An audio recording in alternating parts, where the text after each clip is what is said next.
c'est la prison la plus sûre du Mexique.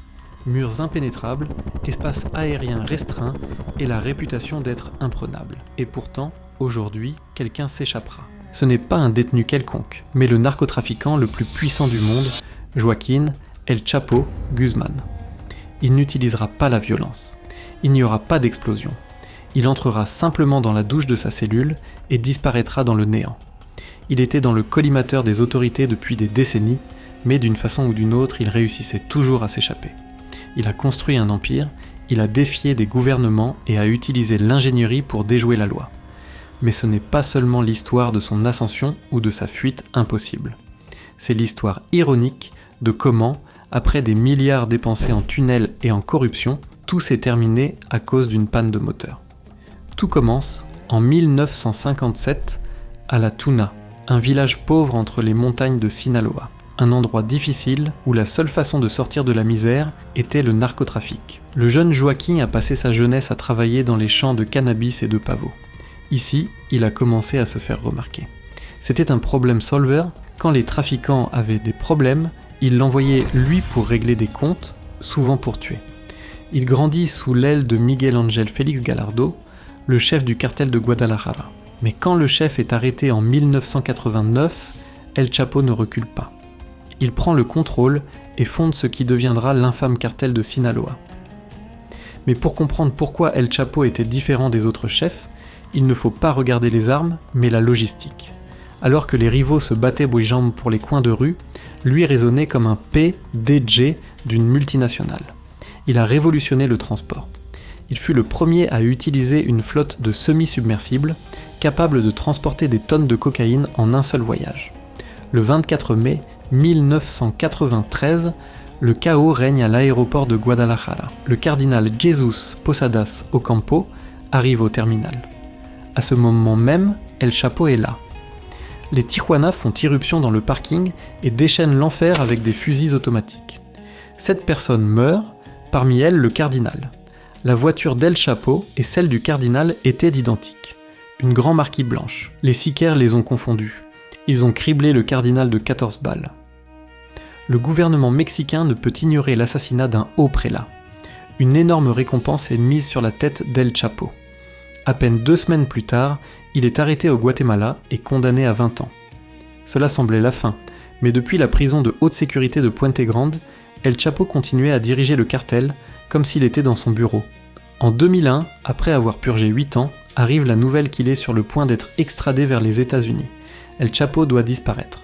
La version officielle dit qu'il s'est caché dans un chariot de linge sale, poussé par un complice à travers les couloirs jusqu'au parking, où il s'est mis dans le coffre d'une voiture et est sorti du complexe sans être dérangé.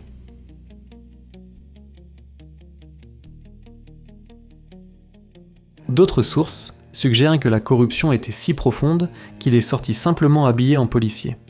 Quoi qu'il en soit, El Chapo est de nouveau libre et le moment est parfait. En 2002, le chef du cartel de Tijuana meurt. En 2003, le chef du cartel du Golfe est arrêté. Les rivaux sont décapités. El Chapo voit l'opportunité et garde tout. En 2006, le président Felipe Calderón déclare la guerre au cartel en déployant l'armée. Le Mexique devient une zone de guerre. Entre 2007 et 2014, plus de 160 000 personnes meurent. Mais dans le chaos, le pouvoir d'El Chapo grandit démesurément, il devient le criminel le plus puissant du monde. Son cartel contrôle le marché de la cocaïne, de l'héroïne, de la méthamphétamine et du fentanyl vers les États-Unis. Il génère des milliards de dollars par an, tant qu'il finit sur la liste des milliardaires de Forbes. Il est intouchable, ou du moins c'est ce qu'il croit. En 2011, l'agent de la DUA, Andrew Hogan, décide de l'arrêter. Il se rend compte que la stratégie fédérale ne fonctionne pas.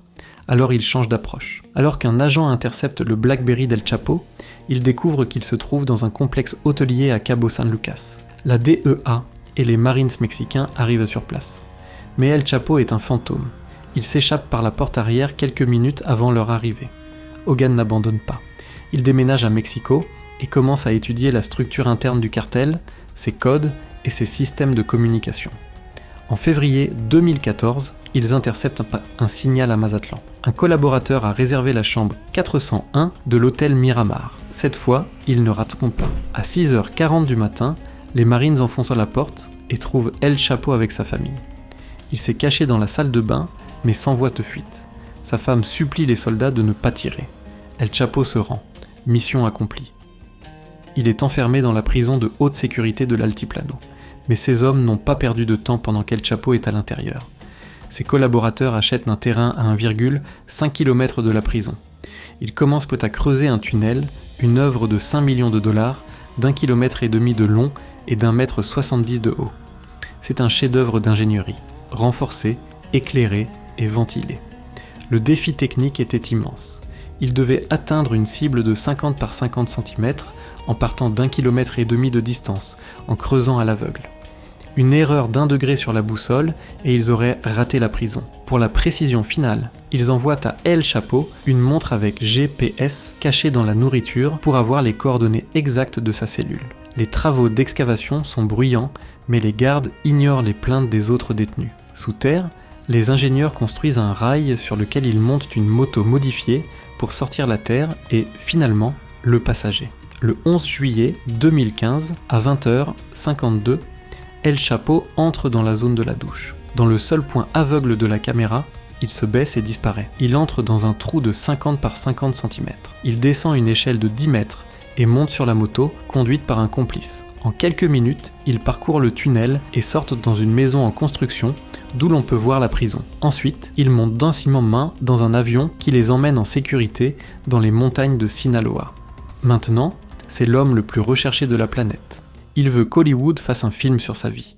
Il organise une rencontre secrète avec les acteurs Sean Penn et Kate Del Castillo. Cela permet aux autorités de le localiser. Le 9 octobre 2015, les forces spéciales le localisent dans les montagnes. Il s'échappe en tombant dans un ravin, mais il est sauvé par ses gardes du corps. Le 8 janvier 2016, à Los Mochis, ils interceptent une commande massive de tacos faite par un de ses collaborateurs. Les Marines font irruption. El Chapo, fidèle à son style, s'échappe par un passage secret caché derrière un miroir qui mène au réseau d'égouts. Lui et son bras droit sortent d'une bouche d'égout au milieu de la rue, volent une voiture et s'enfuient. Mais ici, l'ingénierie n'a plus rien à voir. La voiture volée surchauffe et tombe en panne, ils doivent en voler une autre, perdant un temps précieux. La police fédérale les intercepte sur l'autoroute. C'est fini. Le président Enrique Peña Nieto tweet « Mission accomplie. Nous l'avons. » El Chapo est extradé aux États-Unis en 2017. En 2019, il est condamné à la prison à vie. La légende est terminée. Aujourd'hui, il se trouve à l'ADX Florence, dans le Colorado, la prison la plus sûre d'Amérique. Cette structure est conçue pour briser l'âme humaine. Les cellules sont faites de béton coulé, y compris le lit et le bureau, impossibles à bouger ou à creuser. Il y a une seule fenêtre de 10 cm de large, conçue pour que l'on ne voit que le ciel. Ainsi, le détenu ne peut pas savoir où il se trouve à l'intérieur du complexe. Le roi des tunnels finira ses jours dans une boîte en ciment.